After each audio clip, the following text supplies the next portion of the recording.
I've set myself a challenge. I want to build my family a garden room using salvaged materials for under £500. For over 6 months now, I've been on a mission to find free and low-cost building materials with this build in mind. You won't believe some of the incredible finds I've managed to get my hands on. I want to show how you can achieve some amazing things on a tiny budget with some creative thinking. In the last video, I did all of the framing for the walls and the roof, and so far I've only spent £112.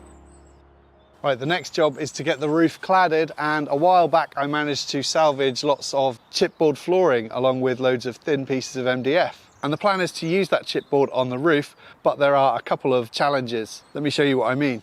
Firstly, I've spaced all of my rafters so that the 600mm chipboard sheets fit nicely and end on the centre of each rafter. My only concern is that over that big a span, the sheets might sag in time. Secondly, rather than running a board from this rafter to this rafter, I'd quite like it to finish on the end of the roof overhang here, just to provide more structural integrity. So I need to figure that out too.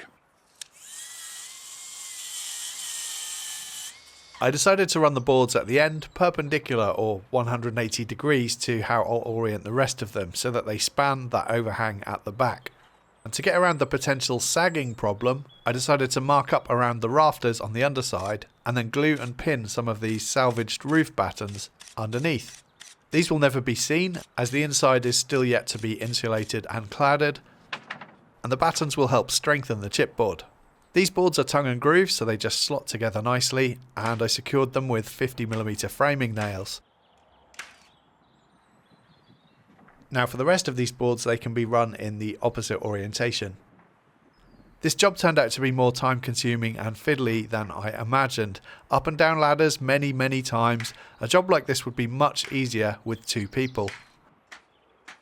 One problem I didn't expect was when I had to close up this small gap at the top of the roof, and I had to make some cuts at an angle to get them seated together. And even then I didn't do a great job at this, but fortunately no one will ever see it, except for thousands of people who might watch this video. By this point it was already lunchtime, and I had only managed to clad about half of the roof. I was also running low on chipboard when I realised that this big separate board which I was planning to use was actually 22mm thick, unlike the 18mm thick boards I'd used so far. And I was hoping to get the roof watertight by the end of this day, so I made the difficult decision to just go and buy a couple of sheets of 18mm OSB just to speed up the process, as I could fit the OSB in much bigger pieces rather than faffing around with smaller pieces of chipboard. Unfortunately though, this wasn't easy either, as this OSB was very slippery stuff and it kept wanting to slide off the roof, meaning I had to use clamps to hold it up, which was another thing that just kept slowing me down. The slipperiness of the OSB also made it quite treacherous for me being on the roof, because at times I easily could have slipped right off it.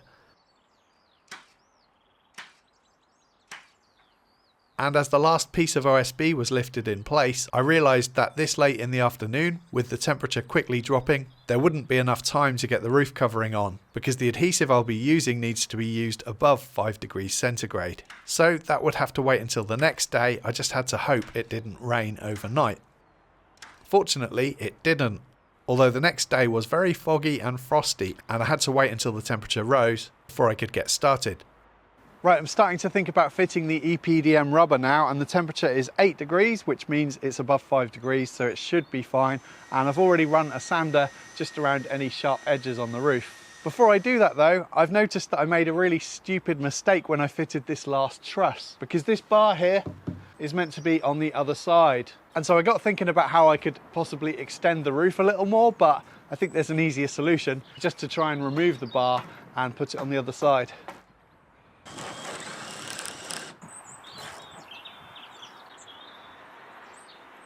I decided to use EPDM for my roof, as even though it's relatively expensive stuff, it's much longer lasting than roof felt and much easier to fit too.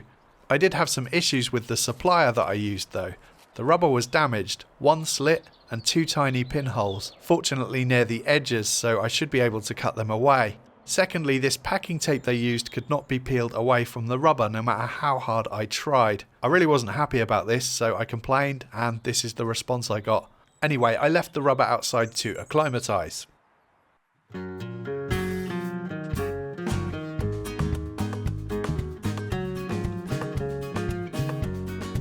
I'm going to clamp on a batten at the tip of the apex just so that I can fold it over and know that it's not going to slide off.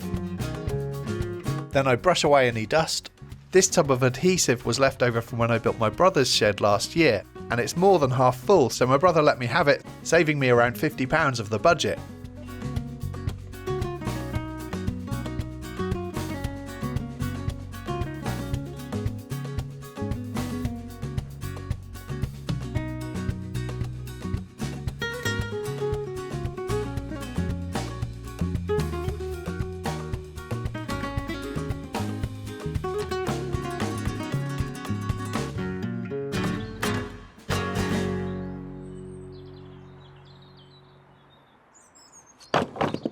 These are the boards that I'm going to be using to trim the roof, and as you can see, they've already had quite a life.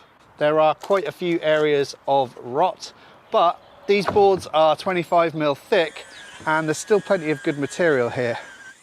I'm making some rip cuts to get rid of any bits that show any signs of rot.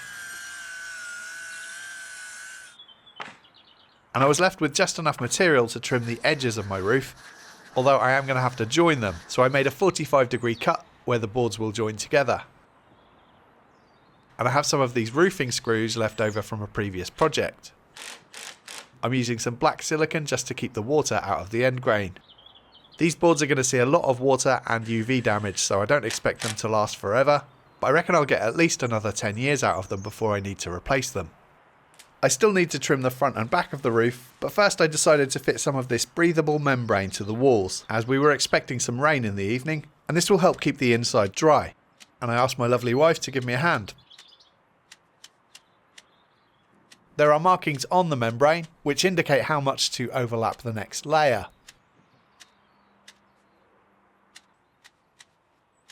I'm also going to fit some of this wire mesh around the bottom of the building, which will hopefully stop any rodents or other creatures making their homes beneath.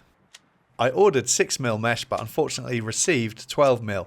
Luckily though, I had enough to double it up. These salvaged roof battens can be fitted next, and I'm going to use the existing nail holes to just drive in some screws. The battens will separate the membrane from the cladding, allowing good ventilation to avoid any issues with moisture. And you'll see that I had to add a few shims behind the battens to get them all plumb so that my cladding goes on nice and straight.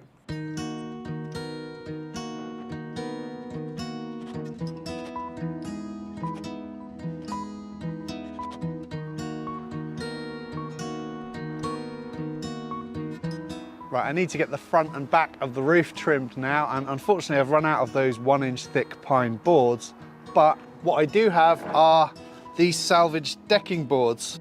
These I picked up a couple of years ago, and they've already featured in a few projects on my channel.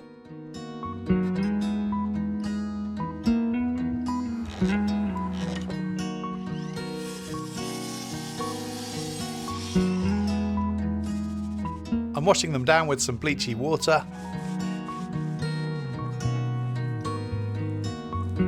I'm going to use some leftover bituminous paint, as these boards are pressure treated, so scorching them probably isn't the best idea. While waiting for it to dry, I decided I'd also use this on the underside of the roof overhangs.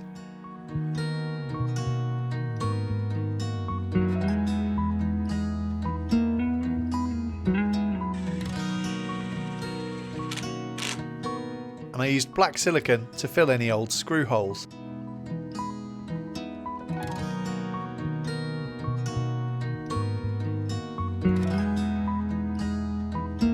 The final job before the walls get cladded is to install some more mesh at the bottom so that air can travel up behind the cladding, but any rodents or other creatures hopefully can't.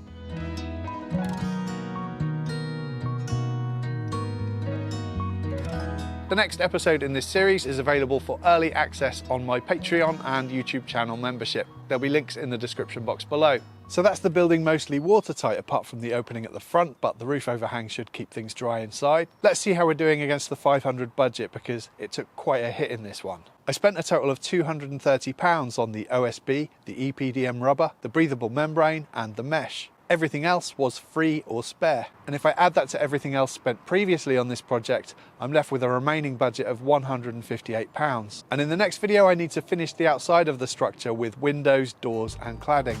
I hope you will join me for that, and thank you for watching.